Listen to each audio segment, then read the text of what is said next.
네, 안녕하십니까. 구독자 여러분들. 저는 상명대학교 화학에너지공학과의 강사 교수라고 합니다. 만나서 반갑습니다. 오늘따라 주제는 바로 삼각김밥입니다. 많은 분들이 좋아하시는 거죠. 특히 일본, 그 다음에 한국, 대만에서 특히 또 많이 소비한다고 알려져 있는데요. 저도 절대 안 먹거나 그런 음식 아닙니다. 저도 당연히 좋아하는 음식인데 매일 먹거나 그렇진 않습니다만은 아무튼 오늘 삼각김밥 관련된 어떤 연구 결과 나온 게 있어요. 그래서 그거 관련해서 좀 알아보는 시간을 좀 갖도록 하겠습니다. 근데 그거에 앞서서 좀 이거에 대해 좀 설명드리고 싶은 게 하나 있는데요. 제가 개발했다고 하는 제품이 있잖아요. 그래서 많은 분들이 써보시고 이제 여러 가지 후기들을 이제 올려주시는데요. 어떤 분께서 이제 많은 게 또 올려주셨어요, 사진을. 그래서 닦아보니까 정말 새카맣게 뭐가 많이 묻어나와서 성능에 참 만족감을 또 보여주셔서 개인적으로 참 뿌듯하게 생각을 합니다. 근데 그런가 동시에 이 펌핑기 있죠. 이 펌핑기가 좀 불편하다, 뻑뻑해서 좀 불편하다고 말씀하시는 분들이 제법 계십니다. 그래서 그걸 좀 약간 말씀드리고 싶은 게요. 처음에 이 제품을 기획했을 때 어떤 일이 있었냐면, 원래 이게 여러분들 그 샴푸 같은 거 펌핑이 보면 되게 잘 되잖아요, 펌핑이. 그 이유가 뭐냐면, 그 펌핑이 잘 되는 이유는 그 안에 철 스프링이 들어가 있습니다. 철 스프링이 탄성이 워낙 좋거든요. 그래서 정말 펌핑이 너무 잘 되잖아요. 근데 문제가 뭐냐면, 철 스프링이 붙어 있으면 재활용이 안 됩니다. 여러분, 재활용이 안 됩니다. 그 재활용, 여러분 분리수거 아무리 열심히 하셔도 재활용 업체에서 그걸 딱 본 다음에 철 스프링 있는 거 확인하잖아요. 그럼 바로 버립니다. 바로 버리거나 그냥 땅에 묻거나 태우는 그런 작업으로 들어가게 됩니다. 그러다 보니까 순수 플라스틱으로 된 제품으로만 해야지만 재활용이 됩니다. 그러면 당연히 순수 플라스틱이다 보니까 펌핑력이 당연히 철 스프링을 따라갈 수가 없어요. 그래서 당연히 뻑뻑한 거 수밖에 없고, 뻑뻑한 걸 알았음에도 불구하고 또 환경을 생각해야 되다 보니까 불가피하게 저걸 선택했다는 점도 좀 널리 양해 좀 부탁드리겠습니다. 그래서 항상 앞으로도 좀 이렇게 환경과 어떤 편의성 이런 것들을 좀 다 갖추긴 좀 어렵겠지만 균형 잡힌 제품이 나올 수 있도록 한번 최대한 노력해 보도록 하겠습니다. 자, 그러면 오늘 본격적인 주제 시작해 보도록 하겠습니다. 일단 오늘 제가 말씀드릴 내용은 바로 이 논문을 근간으로 하고 있습니다. 푸드 케미스트리라고 굉장히 저명 학술지입니다. 논문 내기 정말 어렵습니다. 예, 이 바닥에 정말 손꼽히는 저명 학술지고요. 근데 여기에 대만 연구진이 삼각김밥을 가지고 연구를 했습니다. 저도 삼각김밥에 관심이 많은데, 그래서 어떤 연구를 했는지 한번 살펴보도록 하겠습니다. 이 연구진 뭐에 대해 관심이 있었냐면 바로 포장재입니다. 삼각김밥은 당연히 포장이 돼 있잖아요. 그죠? 폴리에틸렌이라고 하는 그런 플라스틱으로 포장이 돼 있고요.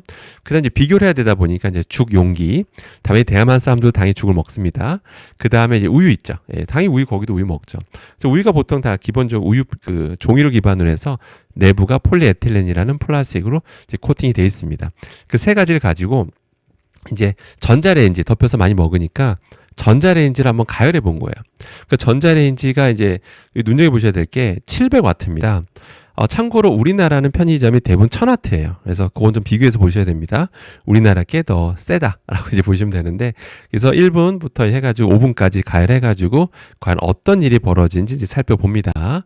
저도 굉장히 흥미롭게 봤는데, 미세 플라스틱 얼마나 떨어져 나온지 봤더니 놀라운 결과가 나옵니다. 실제 그 삼각김밥 포장재에서 한 5분까지 올라가잖아요. 그러면 미세 플라스틱이 1ml당 1000개가 넘게 나옵니다. 1000개입니다. 1ml당 1000개가 넘는 미세 플라스틱이 뿜어져 나온다는 거를 최초로 확인합니다. 참고로 제가 이제 대중 강연들도 제법 하거든요. 그러면 항상 나오는 질문 중에 하나가 바로 그 삼각김밥 관련 질문입니다. 전자레인지 돌릴 때마다 좀 불안한데 미세 플라스틱 얼마나 나오냐, 이런 질문을 주셨는데, 제가 그때 뭐라 답변 드리냐면 미세 플라스틱 나오는 건 맞는데 그냥 나온다 정도만 말씀드려요. 왜냐하면 저도 연구 결과를 기반으로 말씀드려야 되는데 개수를 모르니까, 저도. 그러니까 그래서 근데 이제 이 결과 나와서 이제부터 이런 개수를 기반으로 말씀드릴 수 있을 것 같습니다. 아무튼 이제 저 정도 엄청난 양의 미세 플라스틱이 뿜어져 나온다라고 보시면 되고요. 그다음에 크기는요, 가열 시간이 늘어날수록 그 나오는 그 방출되는 미세 플라스틱의 크기는 상대적으로 좀 줄어든다. 그만큼 더 이제 뜯어져 나오는 것들이, 작은 파편들이 더 많이 빠져나온다. 이렇게 이제 보시면 될 것 같습니다. 자, 그 다음에 중요한 건 뭐냐면, 미세 플라스틱은 모든 조각들 다 미세 플라스틱을 하는 거거든요. 그런데 중요한 거는 작은 겁니다. 작은 거. 특히 작은 게 1마이크로미터. 1마이크로미터 미만을 나노플라스틱이라고 불러요. 1마이크로미터가 1000나노미터입니다. 근데 그게 왜 중요하냐면, 그건 우리가 먹게 되면 바로 흡수가 됩니다. 흡수가 너무 잘 돼요. 예. 너무 덩치가 큰 거, 특히 150 마이크로미터 넘어가면 흡수가 안 돼요.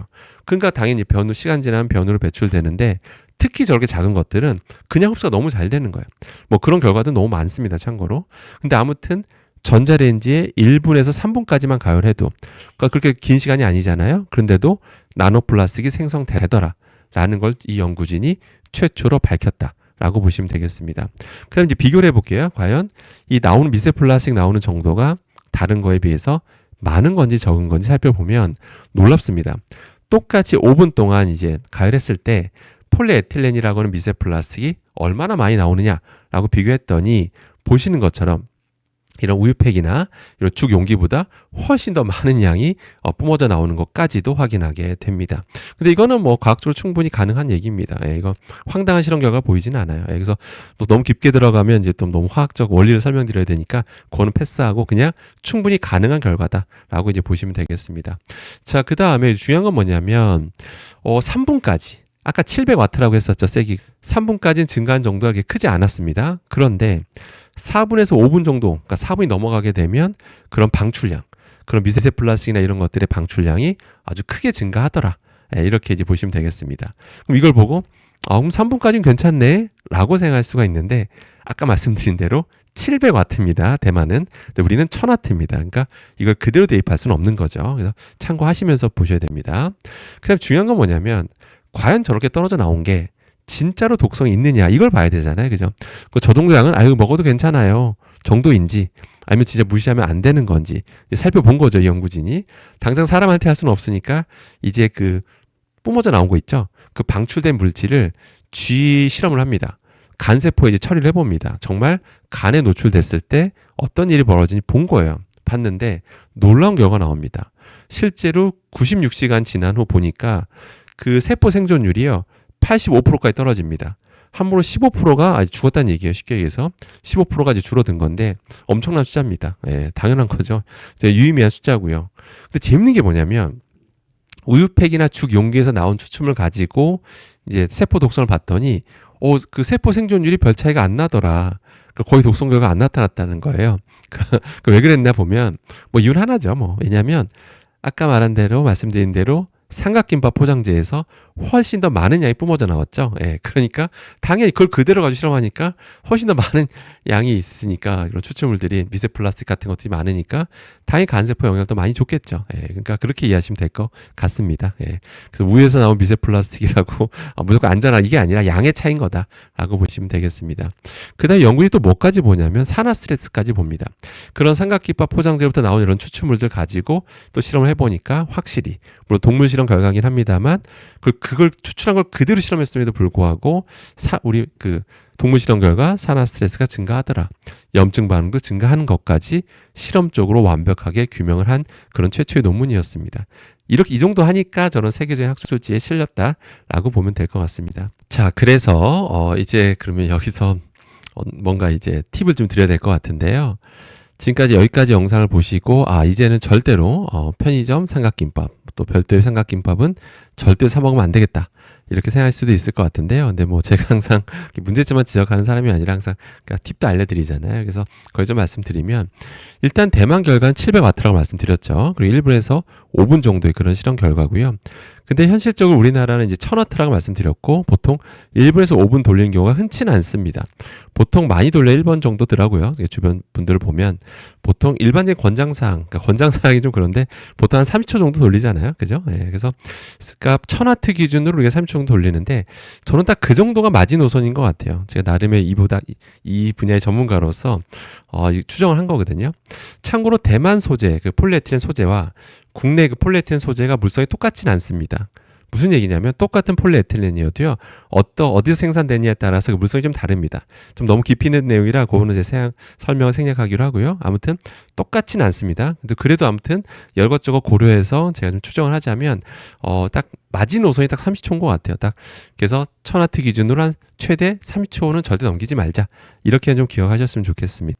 보통 우리가 식감을 위해서 30초 정도만 돌리라고 하잖아요. 보통 일반적으로. 그러니까 식감을 위해서 한 거죠. 미세 플라스틱을 고려한 건 아니잖아요. 근데 미세 플라스틱을 고려해서도 딱 맥시멈이 딱 최대치가 30초라 보시면 되고요.